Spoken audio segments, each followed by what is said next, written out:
Hi everyone, and welcome to today's General Hospital recap. As always, don't forget to subscribe so you don't miss any of our videos or recaps. It's going to be a long and bumpy video. There will be and there will be and there will be yes. So strap in, drink some water, because we're in this for the long haul. So let's get right to it. At Ava's, Kiki comes over, and they were going to go out for mani-pedis. I've gotten my nails done twice, for junior prom and for prom.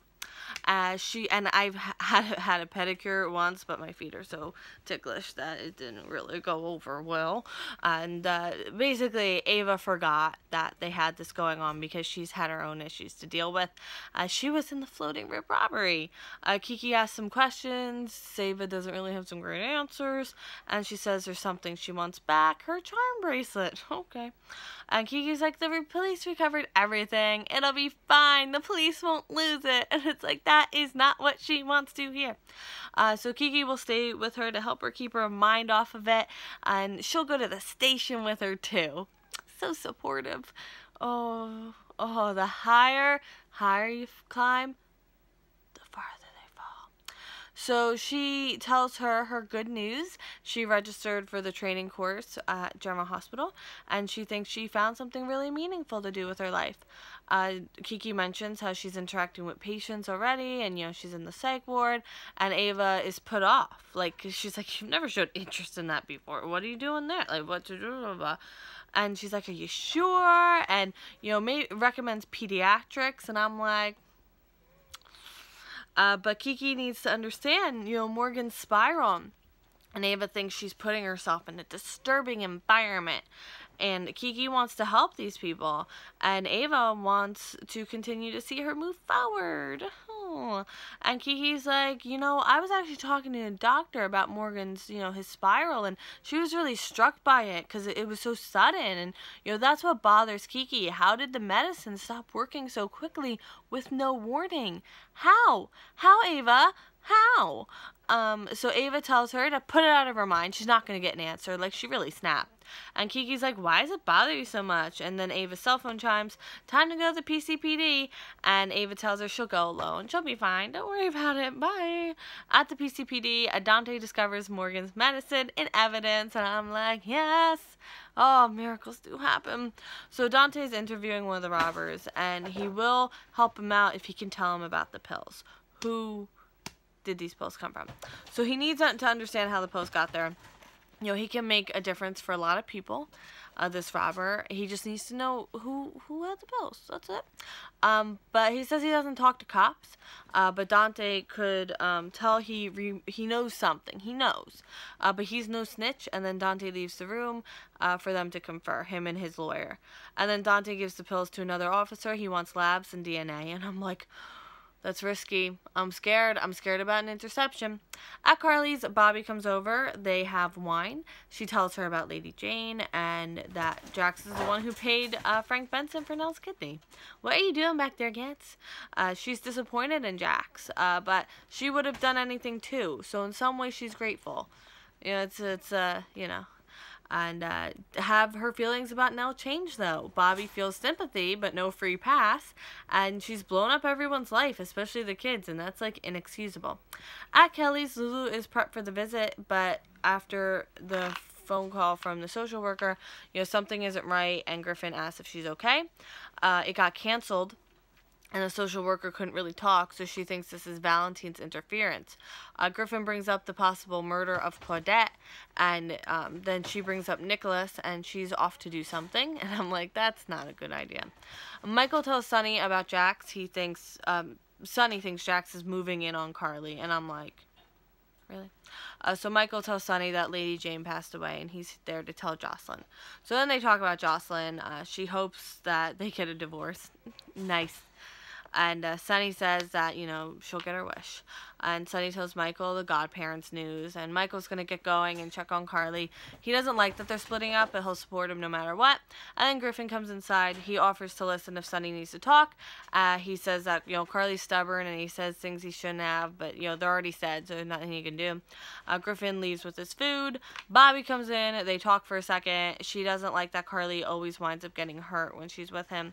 And he can't really defend what he did. He was grieving, and she understands that, but the months of lying, and he wishes he had told Carly. And then Sonny gets a text from Dante and is like, what?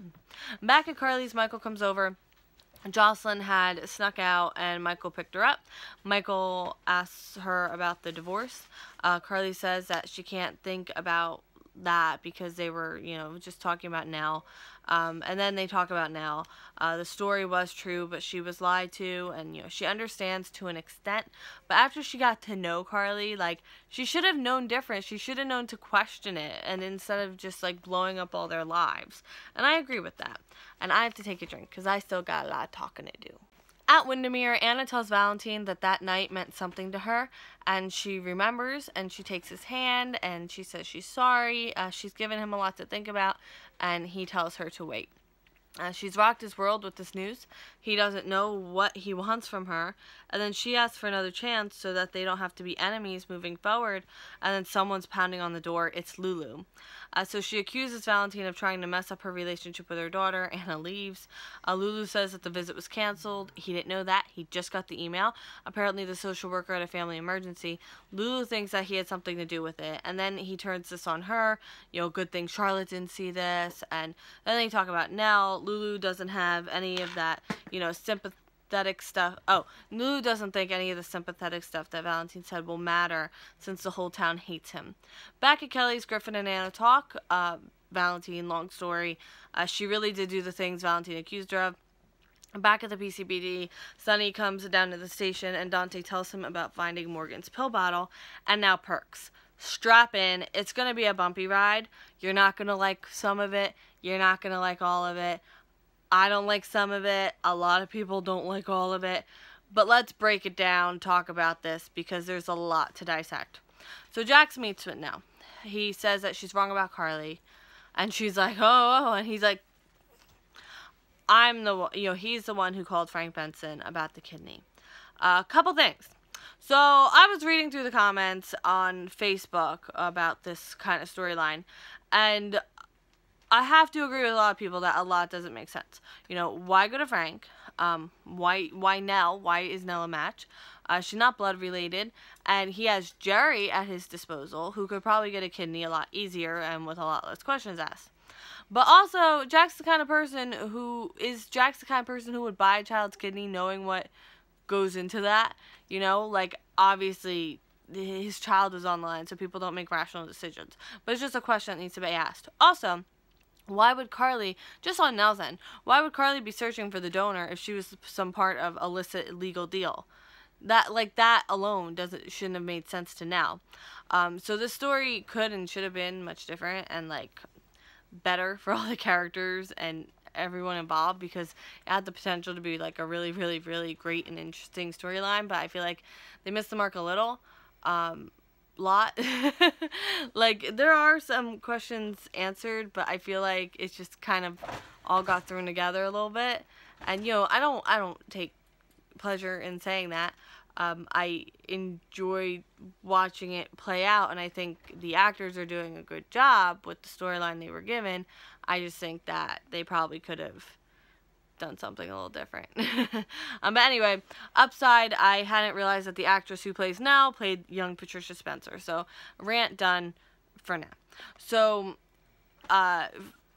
Jax knew about Frank Benson's shady dealings and the letters reaching out to Carly for money. He didn't realize that he'd use his own daughter for this. He thought someone would want a cut of the money and Frank would split it. But someone who's harassing Carly for money, would he split $1 million? That's another thing. But anyway, he didn't ask too many questions. He's sorry, and he hopes he realizes that her anger should be at him and not Carly, and she tells him to stop lying. So she thinks he's covering, but he says no. Think about how he acted when she first showed up. you know, Carly was really welcoming, but he was, like, really, like, trying to get her to leave and not supportive of her being in town. And she's still in denial, and he says that her father lied and he can prove it. So now, you know, he shows him a picture of the check, and she says he could have faked the check, and he said no, like, your dad wanted, like, a picture, a personal check, probably for blackmail later on. So when Jake Weber when they supposedly thought they were getting Jake Weber's kidney, he told a nurse to arrange for the kidney that Frank Benson got to go to someone else, or so he thought. So that kind of answers the question of, well, did he know Jake was alive? Like, he would have had to know Jake was alive. So they kind of they close that little tie over there. But Nell's still in denial. She says that he was never even paid. You know, Carly refused to pay him. You know, he was never given any money. But he shows her her father's signature. And she says that he said Carly cheated him. And she wanted to go to this school and couldn't because there was no money. They had no money. But no, they did. So she saw something in Frank's address book. And that's when she knew. And she kind of collapses into a chair. Knew what? She won't say. She says it's private. But she believes Jax, and she asks him to leave her alone. So Nell's crying. She made Carly suffer and hurt. She made her hate her. And it was all a lie.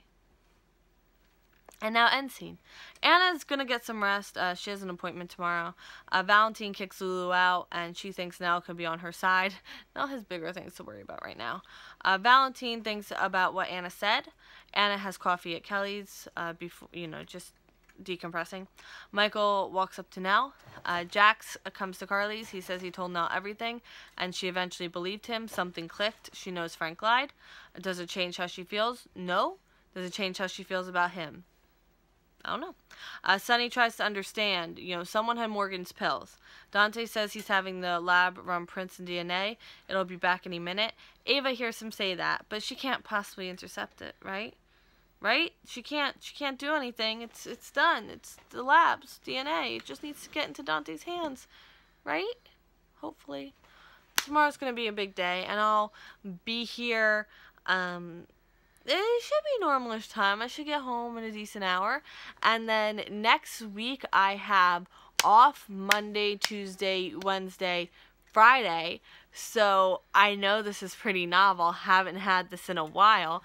But I can watch the show as it's on and upload right after like I used to. Thursday, maybe, maybe not. I'm probably working Thursday. I know it's weird. And the following Monday I also have off. So it's going to be wonderful. Good things happen when spring break comes around. But in any event, thank you so much for watching today's recap. I will see you tomorrow for more Drama Hospital, and I hope you have a great day. Bye!